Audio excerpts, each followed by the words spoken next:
උල්ලංඝනය වන මෙම පුවත පළ කිරීමට අදාළ සියලු දෙනා කඩිනමින් වරප්‍රසාද කමිටු අලුත් වෙන්න ලෑස්ති නෑ. තමුන්නාන්සලා පරණ අර නේද කූඩල්ල මෙට්ටේ තිබ්බට හරියන්නේ නෑනේ. ඉතින් ආය යනවා මටට. කරන්නේ මිලියන 300න් කොහමද අනේ මිලියන 300න් බෝගක් රටක් හදන්නේ? என்ன பாடுபட்டு ஜெய்பீமா ஜெய்பீம் வாக்களிக்க வேண்டும் என்று சொல்லி இருந்தனர்.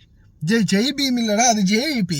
அதே போல அது ஜேவிபியும் இல்லை, இப்போ என்பிபி ஜெய்பீம். அட பாவி, கடைசியில் சூர்யாவோட படம் ஜெய்பீமா மாத்திட்டிய போல. இப்போ நாங்கள் தான், ஆமாம், எல்லாம் நாங்கள் தான் பண்ணது, எல்லாம் நாங்களே பண்ணிட்டு இப்போ நாங்களே கூற சொல்கிறோம். அஸ்ஸலாமு அலைக்கும் வரஹ்மத்துல்லாஹி வபரகாத்து. அன்பார்ந்த அனைத்து உறவுகளுக்கும் இனிய மதிய வணக்கம். மீண்டும் மிக முக்கியமான ஒரு தகவல். இப்போ நிறைய பேர் வந்து பிடிச்சிக்கிட்டாங்க. நீங்கள் தான் சொன்னீங்க இந்த அரசாங்கம் நல்லா இதுக்கு வாக்களிங்கன்னு. கடைசியில் என்ன ஆப்பு வச்சுட்டானா, கடைசியில் எல்லாமே போச்சா அப்படின்ற மாதிரி ஒரு கேள்வி. இப்போ ஒரு முக்கியமான லீட் ஒன்று கிடைச்சிருக்குது நியூஸ். විදේශගත ශ්‍රමිකයන් විසින් ප්‍රේෂණය කරනු ලබන මුදල් වලින් කිසිදු ආදායම් බද්දක් ආය නොකරන බවට පාර්ලිමේන්තුවේදී සහ මාධ්‍ය ප්‍රකාශ මගින් ප්‍රසිද්ධියට පත්කොට තිබියදී 2025 මාර්තු 2 වෙනි ඉරිදා සති අග අරුණ නැමැති පුවත්පතේ ප්‍රධාන සිරස්තලයේ ලෙස සාලිය කුමාර ගුණසේකර නැමැත්තා විසින් විදේශ ශ්‍රමිකයන්ටත් 15%ක බද්දක් යනුවෙන් ආර්ථික සංවර්ධන නියෝජ්‍ය අමාත්‍යවරයා ලෙස මාගේ කීර්ති නාමයට හානි කර මෙන්ම මා ඇතුළු ආණ්ඩු පක්ෂයේ නියෝජනය කරනු ලබන සියලුම ගරු පාර්ලිමේන්තු මන්ත්‍රීවරුන්ගේ වරප්‍රසාද උල්ලංඝන වෙන ආකාරයේ පුවතක් පළකොට ඇත. මේ හරහා මන්ත්‍රී වරප්‍රසාද උල්ලංඝනයක් වන අතරම විදේශගත ශ්‍රමිකයන්ට සිය ආදායම් නීත්‍යානුකූල ආකාරයෙන් ප්‍රේෂණය කිරීම අධෛර්යයට පත් කිරීමටත් නීති විරෝධී ක්‍රම ප්‍රවර්ධනයටත් ජනතාව කුපිත කිරීමටත් රට තුළ අස්ථාවරත්වයක් නිර්මාණය කිරීමටත් උත්සාහ කර ඇති බව මාගේ නිරීක්ෂණයයි. ඒ අනුව පාර්ලිමේන්තු මන්ත්‍රී වරප්‍රසාද උල්ලංඝනය වන මෙම පුවත පළ කිරීමට අදාළ සියලු දෙනා කඩිනමින් වරප්‍රසාද කමිටුව හමුවටුව කැඳවා නීත්‍යානුකූල පියවර ගන්නා ලෙස කාරුණිකව ඉල්ලා සිටිමි. வெளிநாடு வாழ் தொழிலாளர்களுக்கு 15% வரி விதிக்கப்படுவது வந்து உண்மை இல்லை. அப்படி ஒரு செய்தி நாங்கள் இன்னும் கேபினட்டால் நாங்கள் தீர்மானிக்கலை. அதே போல் இந்த செய்தி வந்து முற்றிலும் பொய்யானது. இது வந்து வெளிநாடு வாழ் தொழிலாளர்களை திசை திருப்பும் நோக்கம் மற்றும் அவர்களுடைய பணம் சட்ட ரீதியாக இந்த நாட்டுக்கு பேங்க் மூலம் அனுப்புகிற பணத்தை வந்து இல்லாமாக்குற திட்டம் அப்படின்ற மாதிரி அமைச்சர் சொல்லியிருக்கிறாரு. அப்போ உங்களுக்கே தெரிஞ்சிருக்கும், இப்போ தொழிலாளர்கள் சம்பந்தமான பிரச்சனைகள், இந்த நாட்டில் எத்தனை தொழிலாளர்கள் சம்பந்தமான பிரச்சனை வந்தாலும் அதில் 190% நாங்களும் பங்களிக்கிறோம். புதிய அரசாங்கம் இன்னைக்கு வரைக்கும் சிறுபான்மை இனத்தவருக்கு பெரிய அளவான பாதிப்பு இல்லாதவாறு தான் அவங்களுடைய செயல்பாடுகள் இருக்குது. உங்களுக்கே தெரியும், இப்போ டேக்ஸ் கூட எவ்வளவு, இப்போ இந்த முறை டேக்ஸ் பற்றி பேசும்போது கூட 18 லட்சத்துக்கு மேலே, கிட்டத்தட்ட ஒரு 150 200 தினாருக்கு உட்பட்ட சம்பளம் எடுக்கிறவங்களுக்கு, வெளிநாடு தொழிலாளர்களுக்கு டேக்ஸ் இல்லை. அதுலேருந்து 3 லட்சம் வரைக்கும் இருக்கிறவங்களுக்கு 6% டேக்ஸ் அப்படின்னு சொல்லியிருந்தாங்க. அப்போ 6% என்னும்போது சாதாரணமாக ஒரு மாதத்துக்கு 3 லட்சத்துலேருந்து 4 லட்சம், 4 லட்சத்துலேருந்து 5 லட்சத்துக்குள்ளே எடுக்கக்கூடியவங்களுக்கு அந்த சம்பளத்துக்கான வரி வந்து விதிக்கப்படும் அப்படின்னு அது இன்னும் கன்ஃபார்ம் ஆகலை, அதை சொல்லியிருந்தாங்க. அப்படி இருந்தாலும் இப்போ நீங்கள் பாருங்கள், சாதாரணமாக 150 தினார்லேருந்து 200 தினார் சம்பளம் எடுக்கக்கூடிய தொழிலாளர்களுக்கு வரி இல்லை. அதுக்கு மேலே சம்பளம் எடுக்கிறவங்க, இப்போ நம்மளுடைய நாட்டை பொறுத்த வரையில் ஒரே ஒரு விடயத்தை நல்லா ஞாபகம் வச்சுக்கோங்க. இந்த அரபு நாடு மாதிரி, இந்த குவைத் நாடு மாதிரி, இந்த கத்தார் மாதிரி, இந்த ஒவ்வொரு நாடுகள் மாதிரி இந்த நம்ம நாட்டில் வந்து எண்ணெய் வளமோ இல்லை ஒவ்வொரு இயற்கை வளமோ இல்லை, அதை விற்று நம்மளுக்கு வந்து மாதம் நம்மளுக்கு வருமானம் நம்ம நாட்டுக்கு வரத்துக்கு நம்மளுடைய நாடு வரி என்ற ஒரு வரியால் தான் நம்மளுடைய நாட்டை நாம் முன்னேற்றி கொண்டு போக முடியும். மக்களுடைய வரி பணத்தால். இலங்கையாக இருக்கட்டும், இந்தியா இருக்கட்டும், உற்பத்திகள் கம்மியாக இருக்கிறதால இப்போ சாதாரணமாக நம்மளுடைய நாடும் எத்தனையோ இயற்கை வளங்கள் கொண்டிருக்குது. அதை எல்லாத்தையுமே சரிப்படுத்தி, இயற்கையான வளங்கள் எல்லாம் சரிப்படுத்தி, நெற்பயிர் செய்கை, காய்கறி பயிர் செய்கை, தென்னை பயிர் செய்கை, அதே போல் எண்ணெய் சுத்திகரிப்பு நிலையம் மற்றும் எண்ணெய் கிணறுகள் இருக்குது ட்ரிங்கோவில், இதெல்லாம் ரெடி பண்ணி எடுத்து சாதாரணமாக இந்த வேலைகள் எல்லாம் பூர்த்தி செஞ்சு எடுக்கும்போது உற்பத்தி திறனை நம்மளுடைய நாட்டில் அதிகரிக்கும் போது நம்மளுக்கும் அந்நிய செலவாணிகள் வந்து வேறொரு வழியாக கிடைக்கும். இப்போதைக்கு டூரிஸ்டையும் வெளிநாட்டு தொழிலாளர்களையும் நம்பித்தான் டாலர் இருக்குது. ஆனால் அந்நிய செலவாணிகளை வேறு கூட்டத்துக்கு இன்னும் நிறைய வழிகள் இருக்குது. ஆனால் அதுக்கு வந்து இன்னும் காலம் தேவை, இன்னும் கொஞ்சம் காலம் தேவை. உற்பத்தி திறனை அதிகரிக்கணும். நாட்டுடைய உற்பத்தி திறன்களை அதிகரிக்கும் போது தான் நாட்டில் இன்னும் அதிகமான அந்நிய செலவாணிக்கான வருவாய்கள் இருக்கும். ஆனால் இந்த மாதிரி சூழல்ல அதிகமாக பாதிக்கப்பட போகிறது சிறுபான்மை. இப்போ கூட பாருங்க, இப்போ இந்த பிரச்சனைகள் வரும்போது நாங்கள் ஏன் எதுக்காக நாங்கள் முதலாக இப்போ சாதாரணமாக எங்களுக்கே தெரியும் இது வந்து சிறுபான்மையை பாதிக்காதுன்னு. அப்படி இருந்தும் நாங்கள் ஏன் எங்களுடைய எதிர்ப்பு குரலை முதலாவது எங்களுடைய எதிர்ப்பை நாங்கள் ஏன் வெளியிடுறோம்? எங்களுடைய எதிர்ப்பை நாங்கள் வெளியிடுறதுக்கு காரணம், இக்காரணத்தை கொண்டும் சிறுபான்மையை இவங்க தாக்கிடக்கூடாது, சிறுபான்மைக்கு எந்த ஒரு பாதிப்பும் வந்துடக்கூடாது. கனவுல கூட அரசாங்கம் நினைச்சிடக்கூடாது சிறுபான்மையால் தான் இந்த மாதிரியான வெற்றியை நாம் எடுத்திருக்கோம் அப்படின்றத அவங்க நிரந்தரமாகவே ஞாபகம் வச்சுக்கொள்ளணும். ஏன்னா இந்த முறை இந்த அரசாங்கம் பெரும்பான்மையை தாண்டி சிறுபான்மையுடைய வாக்களிப்பால் தான் இன்றைக்கும் பாராளுமன்றத்தில் அதிகூடிய வாக்கு எண்ணிக்கைகளோட அதிகூடிய உறுப்பினர்களோட இன்றைக்கு பாராளுமன்றத்திலையும் சரி இன்னைக்கு நாட்டிலையும் சரி அதிக பலத்தை பெற்றிருக்குது. அப்போ அப்படி இருக்கும்போது சிறுபான்மை இனத்தவர்களை இவங்க மறந்துடக்கூடாது அப்படின்றதால தான் அதிகமான விடயங்களை நாங்கள் வந்து தொடர்ந்துமே எச்சரிச்சுக்கிட்டு இருக்கிறது கவர்மெண்ட்டுக்கு. ஆனால் அதுக்கடையில் ஒரு சில பகிகள் தலையும் புரியறல வாழும் புரியறல, வீடியோ என்னென்னு பார்க்குறல. இப்போ நான் தலைப்பில் கூட அனுரைக்கு தூக்கி கொடுத்தவங்க எல்லாரும் இப்போ மகிழ்ச்சியா அப்படின்னு கேட்டு இல்லை ஏதாவது ஒன்று எழுதி வச்சுட்டோன்னு வைங்களேன், அதை பார்க்குறது உடனே உள்ளே வாரது,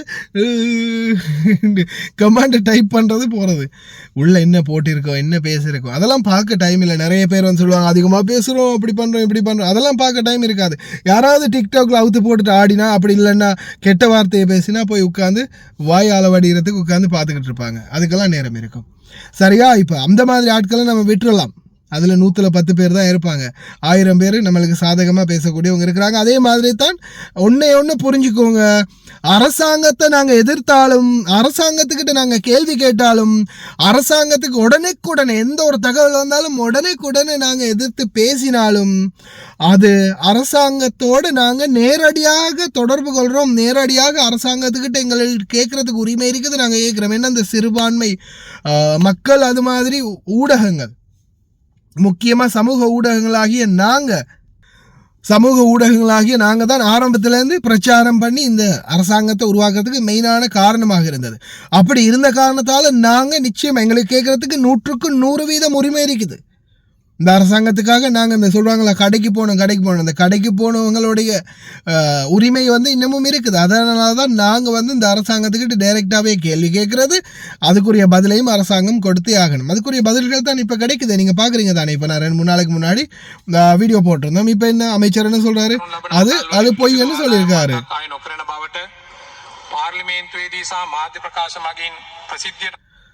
போய் என்ன சொல்கிறாங்க, இல்லை அப்படி எதுவுமே நாங்கள் இன்னும் தீர்மானிக்கலை அப்படின்னு. அப்போ நாங்கள் என்னென்ன எதிர்ப்பை தெரிவிக்கிறோமோ அந்த எதிர்ப்பு உடனடியாக, ஏன்னா எங்களுடைய இப்போ சமூக ஊடகங்களையும் குறிப்பாக வெளிநாடு வாழ் தொழிலாளர்களுடைய, குறிப்பாக என்னுடையது, கோவித கமாலுடையது, இன்னும் சில யூடியூப் சேனல் இருக்குது, இதெல்லாம் வந்து பார்த்தீங்கன்னா எல்லா ஹை ப்ரொஃபைலும் வாட்ச் பண்ணிக்கிட்டே இருக்கிறாங்க எங்களுடைய பதிவுகள் என்ன அப்படின்றது. ஏன்னா நிறைய பேருக்கு வந்து அன்னையிலேருந்து இன்றைக்கு வரைக்கும் பயங்கரமான தாக்கம் அடிபட்டிருக்காங்க, நிறைய பேர் அடி வாங்கியிருக்காங்க எங்களுடைய மீடியாவால்ன்றது தெரியும். அதே மாதிரி முக்கியமான விடயம் உங்களுக்கே தெரியும், இந்த நாட்டில் இப்போதைக்கு எத்தனை விடயங்கள், ஏன் போனஸ் உட்பட இலங்கை தூதரகத்துடைய மாற்றம் உட்பட அனைத்து விடயங்களை நாங்கள் செயல்படுத்தியிருக்கிறோம்னா அதுக்கு காரணம் இந்த சோஷியல் மீடியான்ற ஒரு பிளாட்ஃபார்ம் மூலமாகத்தான். அதனால் தயவு செய்து பொய்யான வதந்திகளை நம்பவும் வேண்டாம், அதே மாதிரி அவசரமாக முடிவெடுக்கையும் வேண்டாம். நீங்கள் தானே சொன்னீங்க, நீங்கள் தானே இந்த கவர்மெண்ட்டை தூக்கி வச்சிங்க, என்ன இப்போ இப்படி ஆயிடுச்சு அப்படின்னு கேள்வி கேட்குறதுக்கு முன்னாடி நிலைமை என்ன அப்படின்றத கொஞ்சம் பொறுமையாக இருந்து பார்த்துட்டு முடிவெடுங்க. அதே மாதிரி தான் புக் கவரை பார்த்து don't judge cover of book அப்படின்ற மாதிரி புக்கோடைய கவரை மட்டும் பார்த்து தீர்மானிக்காதீங்க. அந்த பைத்தியக்காரன் அப்படி தான் நான் அந்த வீடியோவை போடுறேன், சேனம் தெரிஞ்சவங்க பாருங்கள். ஏன்னா அந்த மனுஷன் அப்படித்தான் முன்னாடி 300 மில்லியன் நாட்டை கட்டியெழுப்புவதற்கான திட்டம் அப்படின்னு எழுதியிருக்கிறத மட்டும் பார்த்துட்டு என்ன நாட்டை கட்டியெழுப்பதுக்கு வெறும் 300 மில்லியன்ல நாட்டை அழகா கட்டியெழுப்பலாம் அப்படின்னு சொல்லி இருக்கிறாரு. 300 மில்லியன்ல போதுமா முடியுமா? ஆனா உள்ளுக்கு பார்த்தா அது எத்தனையோ பில்லியன் கணக்குல இருக்குது. ஆனால் தலைப்பை மட்டும் பார்த்துட்டு பேசியிருக்கிறாரு. அந்த மாதிரி ஒரு சிலர் வந்து அவசரப்படுறாங்க. அவசரப்படாதீங்க, எல்லாத்துக்குமே பொறுமையாக பதில் கிடைக்கும். அதே மாதிரி சிறுபான்மையினம் தாக்கப்படுறதுக்கு நாங்கள் எப்போதும் விரும்ப மாட்டோம். அதே மாதிரி இன்னொரு விஷயத்தை நான் சொல்லிட்டு போயிடுறேன் கடைசியில். இந்த வீடியோவையும் போடுறேன், கேளுங்க. இதுதான் நம்மளுடைய மக்கள், நல்லா கேட்டுக்கோங்க. இதுதான் நம்மளுடைய மக்கள், இதுதான் நம்மளுடைய மக்கள். இதில் எங்கடாது இதோ பாருங்க, மஹிந்த ராஜபக்ச, மைத்ரிபால சிறிசேன, கோட்டாபய ராஜபக்ச, ரணில் விக்ரமசிங்க, அனுரகுமார திசாநாயக்க. இதில் வந்து பார்த்தீங்கன்னா கிட்டத்தட்ட 2010 2024 வரைக்கும் 3572 மில்லியன் ஜனாதிபதி மஹிந்த ராஜபக்ச செலவு பண்ணியிருக்கிறாராம். அதே போல் பார்த்தீங்கன்னா மைத்ரிபால சிறிசேனா செலவு பண்ணினது 2015 2019 வரைக்கும் 384 மில்லியன். கோட்டாபய ராஜபக்ச 2020 2022 வரைக்கும் 126 மில்லியன் செலவு பண்ணியிருக்காங்க. இதுக்கு வெளிநாட்டு பயணங்களுக்கான செலவு. அதுக்கப்புறமா பார்த்தா ரணில் விக்ரமசிங்க தாத்தா, உங்களுடைய தாத்தா, நாட்டை திடீரென கட்டி எழுப்பிய தாத்தா, போலினை இல்லாமாக்கிய தாத்தா ரணில் விக்ரமசிங்க 2023 2024 வரைக்கும் எவ்வளவு செலவு பண்ணியிருக்கான்னு பார்த்தா கிட்டத்தட்ட 533 மில்லியன். எதுக்காக? வெளிநாட்டு பயணத்துக்காக மட்டும் கிட்டத்தட்ட ஒரு வருட பீரியட்டுக்குள்ள மட்டும் செலவு பண்ணினது 533 மில்லியன். அதே போல அனுரகுமார திசாநாயக்க 3 நாட்டுக்கு பயணம் பண்ணியிருக்காரு தற்போதைக்கு வரைக்கும்.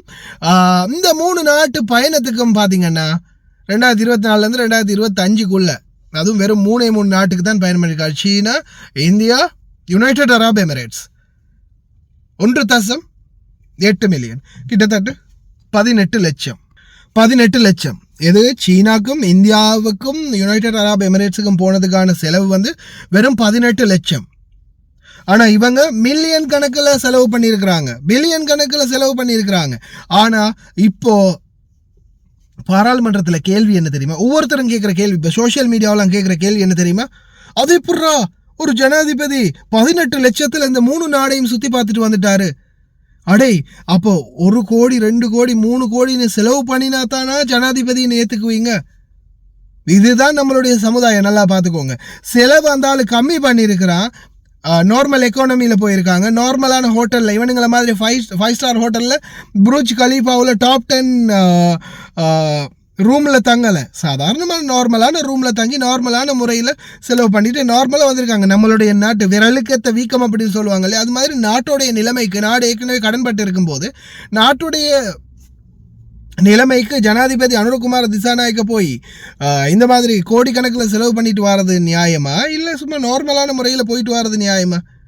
அதை பண்ணினது கூட தவறு. அதுதான் நம்மளுடைய சமுதாயம், நல்லா பார்த்துக்கோங்க. அதிகமாக செலவழிச்சாதான் நல்லவன், கம்மியாக செலவு பண்ணி மக்களுடைய காசை காப்பாற்றினா அவன் வந்து கெட்டவன். இதுதான் சமுதாயம். இப்படி ஒரு சமுதாயத்துக்குள்ளே தான் நம்ம வாழ்ந்துக்கிட்டு இருக்கிறோம்ன்றதை ஞாபகம் வச்சுக்கோங்க. இன்ஷா அல்லாஹ் பார்க்கலாம். அதே மாதிரி தொழிலாளர்கள் சம்மந்தமான பிரச்சனை, வெளிநாட்டு தொழிலாளர்கள் சம்மந்தமான பிரச்சனைக்கு முழு மூச்சாக நாங்கள் நிற்போம் இன்ஷா அல்லாஹ். அதுக்குரிய பிரச்சனைகள் இப்போ ரீசெண்டாக புதிய தூதுவரோடையும் பேச்சுவார்த்தைக்கான ஒரு மீட்டிங் ஒன்று ஏற்பாடு பண்ணியிருக்குது. இன்ஷா அல்லாஹ் விரைவில் அந்த டேட்டையும் நான் அப்டேட் பண்ணுறேன். தூதரகத்திலையும் எங்களுடைய பிரச்சனைகள் இன்னும் இருக்கக்கூடிய சில சின்ன சிக்கல்கள் எல்லாத்தையுமே வந்து உடனடியாக தீர்க்கிறதுக்குரிய முடிவுகளை விரைவில் எடுப்போம் இன்ஷா அல்லாஹ். வீடியோ கடைசி வரைக்கும் பாருங்கள். இந்த வீடியோ வந்து அட்டாச் பண்ணியிருக்கேன்னு தெரிஞ்சவங்க பாருங்கள். அஸ்ஸலாமு அலைக்கும், வணக்கம்.